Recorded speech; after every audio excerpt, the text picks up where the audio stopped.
नरेंद्र मोदी से क्यों है बीजेपी के सुब्रमण्यम स्वामी का 36 का आंकड़ा 2020 से नहीं हुई बात, जानिए कहां है दिक्कत। डॉक्टर सुब्रमण्यम स्वामी ने दावा किया कि प्रधानमंत्री नरेंद्र मोदी झूठ बोलते हैं।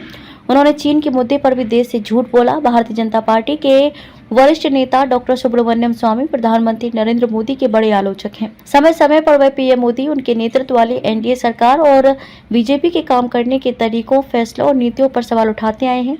यही वजह है कि उनका पीएम मोदी से 36 का आंकड़ा माना जाता है और शायद इसी के चलते लगभग 4 साल से अधिक समय से दोनों की कोई बात नहीं हुई है। बियर बाइसेप्स नाम के यूट्यूब चैनल के साथ पॉडकास्ट में विराट हिंदुस्तान संगम वीएचएस के अध्यक्ष ने बताया, मुझे लगता है कि भारत में भ्रष्टाचार एक ऐसा मुद्दा है जिसका हल किया जाना चाहिए, पर बीजेपी ऐसा नहीं कर पा रही है।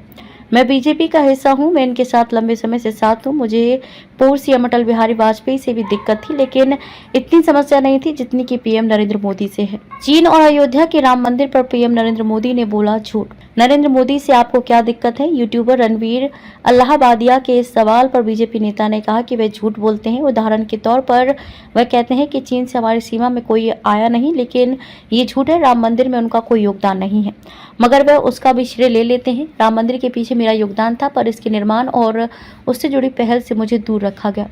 सुब्रमण्यम स्वामी की आखिरी बार पीएम से क्या हुई थी बातचीत? ये पूछे जाने पर कि क्या आपके पीएम मोदी से हाल फिलहाल में बात हुई, दो टूक जवाब आया, नहीं अभी तो नहीं हुई। सुब्रमण्यम स्वामी ने यह भी बताया कि साल 2020 से मेरी उनसे कोई बातचीत नहीं हुई है।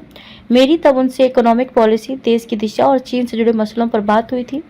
नरेंद्र मोदी को नहीं होना चाहिए था। बीजेपी उम्मीदवार सुब्रमण्यम स्वामी। इंटरव्यू में बीजेपी नेता ने यह भी कहा कि मुझे निजी तौर पर लगता है कि बीजेपी को नरेंद्र मोदी के बगैर साल 2024 का लोकसभा चुनाव लड़ना चाहिए था। मुझे पूरा यकीन है कि बीजेपी सिर्फ और सिर्फ हिंदुत्व के मुद्दे पर यह इलेक्शन जीत जाती, लेकिन नरेंद्र मोदी के सामने ये मुद्दा कमजोर हो जाता है। उन्हें बीजेपी का उम्मीदवार नहीं होना चाहिए।